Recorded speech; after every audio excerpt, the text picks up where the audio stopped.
আমি সব কেক খেয়ে গাছটাকে নষ্ট করে দিব। হে হে হে হে হে হে।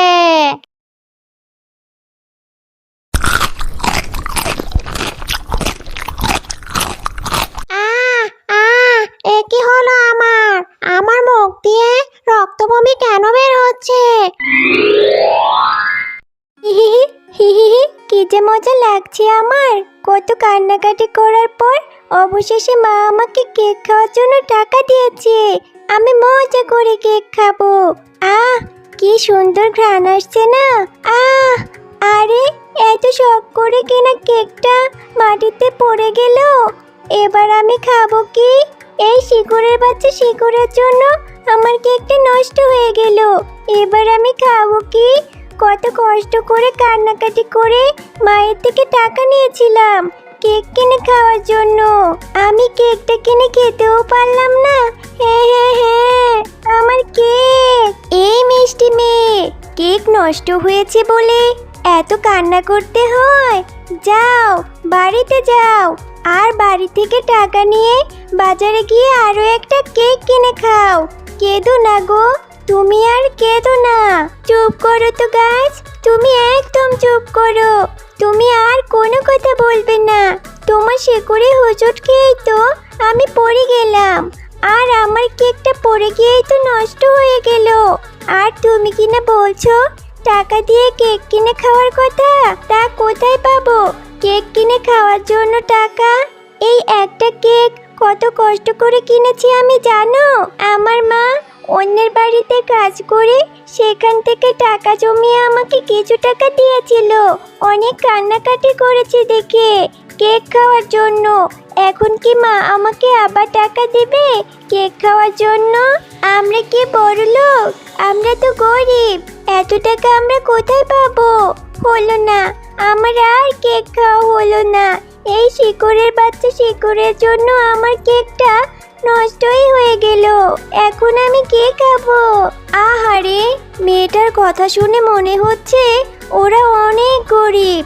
আর আমার শিকড়ে হোঁচট খেয়ে পড়ে গিয়েই তো ওর কেকটা নষ্ট হয়ে গেল। এবার আমি তাকে আবার আগের আনন্দ ফিরিয়ে দেব। আর অনেক দিন তো হয়ে গেল আমি কোনো গরিবদের সাহায্য করি না। এবার যখন সুযোগ এসেছে আমি তাকে সাহায্য করব। শোনো মেয়ে, আমার জন্য তোমার কেকটা নষ্ট হয়েছে তো, তবে এর প্রতিকার আমিই করব। এই যে আমার গাছে যে একটা ফুল দেখতে পাচ্ছ, তুমি তোমার সাথে করে এই ফুলটা নিয়ে যাও। এতে করে তোমার সব সমস্যা সমাধান হয়ে যাবে। এটা তুমি বাড়িতে নিয়ে বাড়ির আঙিনায় রোপণ করে দিবে। এরপর দেখবে তোমার মনের আশা পূরণ হয়ে গেছে, আর তোমাদের সব সমস্যা সমাধানও হয়ে গেছে। ঠিক আছে গাছ, তুমি যখন এত করে বলছো, তবে আমি তোমার গাছ থেকে এই ফুলটি পেড়ে নিয়ে যাব, আর তোমার কথা মতো রোপণও করে দেব। কিরে জিয়া, আঙিনার মাঝে অযথা মাটি খুঁড়ছিস কেন? আর তোর পাশে ওইটা কিসের ফুল? ফুলটা থেকে কেমন যেন ঝাঁঝালো গন্ধ বের হচ্ছে। কোথা থেকে এই ফুল নিয়ে আসলি রে জিয়া? ও মা, তোমাকে তো আমি বলতেই ভুলে গেছি এই ফুলের কথা। এরপর জিয়া তার মাকে সমস্ত ঘটনা খুলে বলল। তোর মাথা ঠিক আছে রে জিয়া? কি ধরনের সব অদ্ভুত কথা বলছিস? গাছ কি আবার কখনো কথা বলতে পারে? শোন, এইসব দিনের বেলা স্বপ্ন না দেখে ঘরে গিয়ে পড়তে বস। আমি পুকুর থেকে পানি আনতে গেলাম, গাছ নাকি আবার কথা বলে। মেয়েটার মাথা একেবারে শেষ হয়ে গিয়েছে। এরপর জিয়া গাছের কথা মতো সেই ফুলটি রোপণ করে দেয়।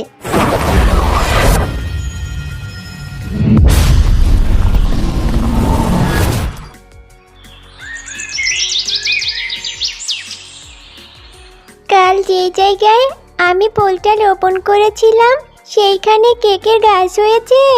এই জন্যই বুঝি গাছটা আমাকে এত করে বলেছিল ফুলটা সাথে করে নিয়ে যাওয়ার জন্য। কি মজা, কি মজা! আমি এখন থেকে কেক খেতে পারবো, যত ইচ্ছে তত। খবরদার জিয়া, একটা কেকও এখান থেকে খাবি না তুই। ফুল থেকে নাকি আবার কেক হয়ে গেল, সেই গাছে আবার কেকও হলো।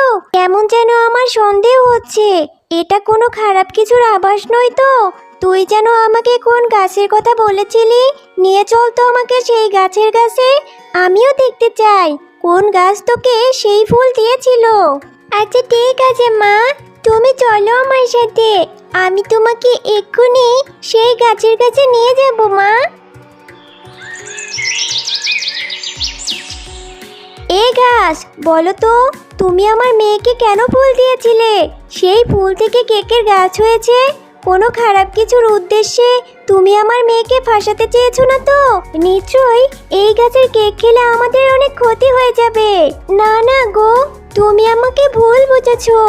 আমি তো তোমার মেয়ের মুখ থেকেই শুনেছিলাম তোমরা নাকি অনেক গরিব, তাই তো আমি ওই ফুলটা তোমার মেয়েকে দিয়েছিলাম তোমাদের সাহায্য করার জন্য। ওই ফুল থেকে যে গাছ হয়েছে, সেই গাছে যে কেক হয়েছে, সেই কেক বিক্রি করে তোমরা তোমাদের জীবন ভালোভাবেই কাটাতে পারবে, আবার কেক খেতেও পারবে। আমার কোনো অসৎ উদ্দেশ্য নেই গো, বিশ্বাস করো আমাকে। সত্যি কি তুমি আমাদের সাহায্য করার জন্য ওই গাছটি দিয়েছো? তুমি সত্যিই অনেক ভালো গো। আমি অবশ্যই গাছে ধরা কেক বিক্রি করব, আর আমাদের সংসারের অভাবও দূর করব।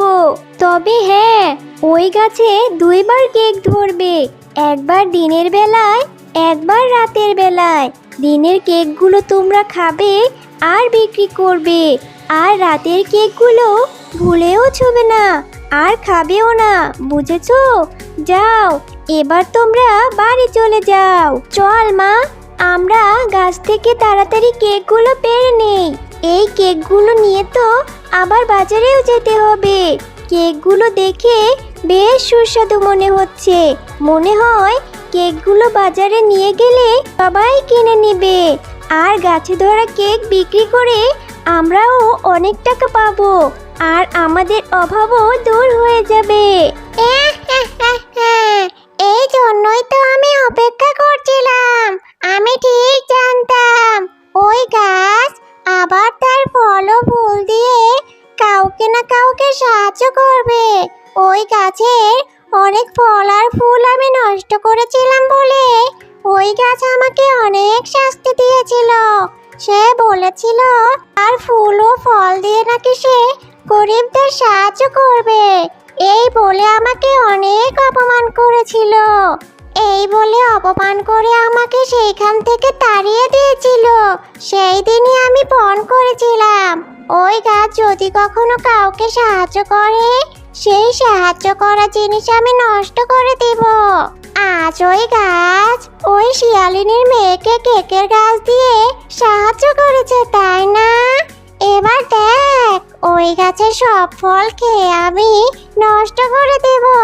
হে হে হে হে হে। এই তো সেই কেকের গাছ।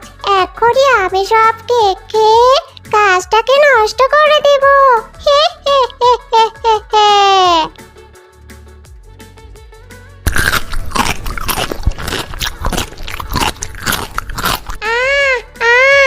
কি হলো আমার মুখ দিয়ে রক্ত বমি কেন বের হচ্ছে? আমার ভেতরটা জ্বলে গেল গো, গেল কাছে ধরা কেক খেয়ে আমার একই হলো। কেউ আমাকে বাঁচাও, গেল রে, আমার ভেতরটা জ্বলে পড়ে ছাই হয়ে গেল। বাঁচাও আমাকে। আমি আগে থেকেই জানতাম আমি যদি কাউকে সাহায্য করি তাহলে তুই ওই সাহায্য করা জিনিস নষ্ট করে দিবি, তাই তো আমি বুদ্ধি করে সেই গাছের রাতের কেকগুলো বিষাক্ত করে দিয়েছি। ঠিক হয়েছে, এবার উচিত শিক্ষা হয়েছে তোর।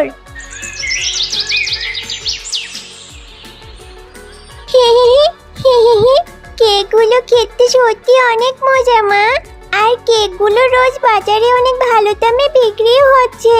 হ্যাঁ রে মা, অবশেষে আমাদের দুঃখের দিন শেষ হলো। তো বন্ধুরা, তোমাদের আমাদের আজকের গল্পটি কেমন লাগলো? যদি ভালো লেগে থাকে আর এমন নিত্য নতুন ভিডিও যদি সবার আগে পেতে চাও, তাহলে এক্ষুনি আমাদের চ্যানেলটি সাবস্ক্রাইব করো আর বেল আইকন অন করতে ভুলো না যেন।